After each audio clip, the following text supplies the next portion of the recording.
redeem Google a gift play card on iPhone?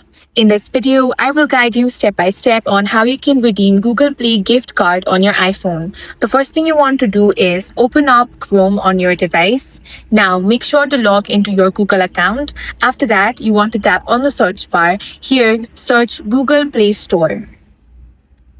Now go ahead and select this, which is play.google.com. If you haven't already, you want to log into your account. Now go ahead and tap on the profile icon at the top right corner. From here, you want to select the option of payment and subscriptions. Tap that. Now you want to scroll down and here you will find the option of redeem. Select that. Here you simply want to enter the gift card or promo code. Go ahead and enter that. Once you have entered it, you want to tap on the redeem option. By clicking redeem, you agree to the gift card and promotional code terms and conditions. If the code you've entered is correct, it will be successfully added to your account.